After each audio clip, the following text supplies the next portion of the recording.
Hey, Kentucky, this is Mary Jo Perino. Tonight, Governor Bevin pursues what some call an end run of Obamacare for small businesses. A Mitch McConnell advisor joins me to talk about Kentucky politics and criticisms of the senator. And Mark Stoops moves up in the coaching rankings. All that and more tonight on Hey, Kentucky.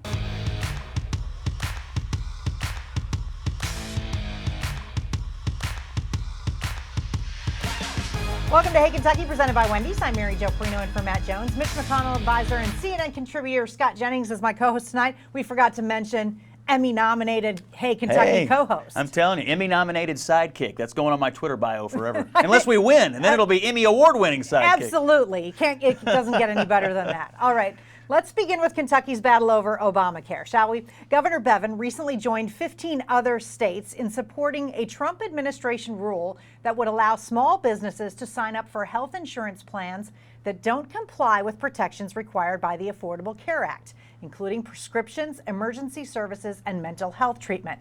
Critics call this move an end run around the health care law, but the Bevin administration responds to those critics, saying the Trump rule poses no threat to patients with pre-existing conditions and allows small businesses to band together in larger groups to negotiate affordable coverage for employees. And Scott, I do want to re-bring up that pre-existing condition thing because I believe Andy Beshear has mentioned that time and time again, that they're trying to, end that. Well, I think that this is going to be, one of the big battles of this year's governor's race in Kentucky and next year's presidential campaign, pre-existing conditions. Obviously, the Trump administration has a different opinion than what the Democrats are saying. One of the facts that Republicans will continually bring up is that small businesses have been crushed by Obamacare. The regulations under Obamacare and what the hoops you have to jump through as a small business owner have really been difficult, and I'm not altogether sure that people on private plans have gotten all that much better coverage than they had before, even though it has gotten a lot more expensive. I think there's going to be a lot of talk about this for the remainder of the fall. On the other side of the coin, though, there's also been so much talk about the cost of prescription medications and that crippling the American consumer. Also, mental health being a priority. Both of those things can be, opted out of. Yeah, mental health, I don't know as much about. The prescription drug piece, though, is one of the biggest concerns of voters in Kentucky and nationally. I think you're going to see both parties rolling out plans and ideas on how to bring down, and Trump talks about this a lot, how to bring down the cost of prescription drugs. That continues to be, all these years later, I've been in politics 20 years. We've been talking about prescription drug costs every year. This is going to be a huge fault line for the both parties in November in Kentucky and then next fall. All right, now the latest on Governor Bevin's effort to call a special session this summer. We've talked about the looming July 1st deadline for leaders to come up with a plan to address the pension costs that are set to explode for quasi-governmental agencies across the state. Bevin has been going back and forth with leaders of both political parties on whether a special session would result in a viable bill to address the crisis. Republicans have told him there are not enough votes, and Democrats have expressed concerns that Bevin's proposal is too risky. It allows the agencies to opt out of the pension system. Scott, is there going to be a resolution in the next 3 weeks? Well, I hope so, because a lot of these agencies and our universities are at great risk if this is not resolved. That's number one. Number two, the political reality is the Republicans can pass any bill they want. They have supermajorities in both chambers. So if the governor can get his entire party together, the Democrats' opinion here is a little bit irrelevant. Well, that's what his job is to try to bring people together under a solution. It's been really tricky. This pension issue, in addition to being legally tricky, is a very emotional issue for people. Now, it is true, in my opinion, governors and legislatures for decades have kicked this can, and now it's laying in Matt Bevin's front yard, so he's right to try to address it. To me, the big goal here, get all the Republicans on board. If you do that, then you don't have to tangle with Democrats as much in a special session.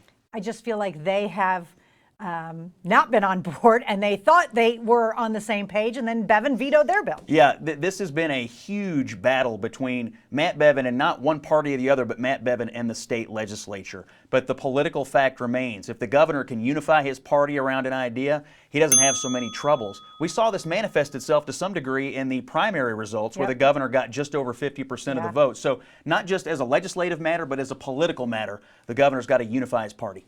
All right, now to the 2019 governor's race. The man who came in second to Andy Beshear in the Democratic primary is asking his supporters to cast their vote for Beshear in the fall. House Minority Floor Leader Rocky Adkins says Beshear will have to campaign a lot in rural eastern Kentucky to convince those voters. Meanwhile, the attack ads keep coming in Beshear's showdown with Governor Bevin. The latest one resurrects the guilty plea by Beshear's former deputy attorney general in a bribery scheme.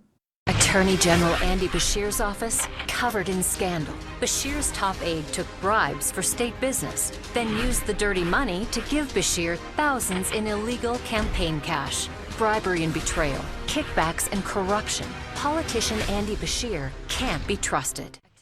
So how much of this Tim Longmire thing is going to really play into this campaign, do you think? I think the Republican Governors Association is going to look at this issue repeatedly in its advertising throughout the fall campaign. I think the attacks on Beshear are going to come in two buckets.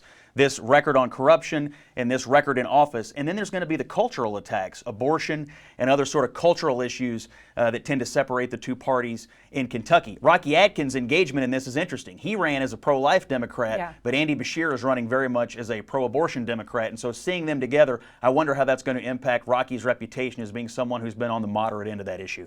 Well, to me, and this is just my opinion here, Scott, I think they're joining forces because they all want Matt Bevin out. So even if it is a pro-life Democrat or a pro-choice Democrat versus a pro-life Democrat, I think Rocky and he's telling his supporters that's better than what you've got now. Yeah, and a Republican would say about Rocky, you're putting your party over your pro-life values, and I think a lot of Kentucky voters would put their pro-life values over their party, no matter what their party leaders or their party nominees were saying. So I think there's a lot in this for Beshear, but I'm not sure what's in it for Rocky Adkins long term. If he wants to run for other bigger offices in the future, I think he's giving up some of his pro-life credentialing to support a pro-abortion Democrat nominee for governor. All right. In Washington, we return to debate about Kentucky's Mitch McConnell. Some say the Senate Majority Leader is a one-man roadblock to legislation that would better secure America's election systems after what Special Counsel Robert Mueller called a sweeping and systematic Russian attack in 2016. And the complaints aren't limited to election security. Democratic leaders are again blaming McConnell for the Senate being a legislative graveyard for bills that address issues ranging from health care to gun safety. Scott, we've talked about these accusations before, but since you've got McConnell connections, what are your thoughts on this legislative graveyard and him being a roadblock? Well, I can't believe Nancy Pelosi and the Democrats are essentially running McConnell's campaign for him. I mean, what Mitch McConnell is going to argue to the people of Kentucky is that he's working with Donald Trump on a conservative agenda that's good for Kentucky and matches Kentucky values.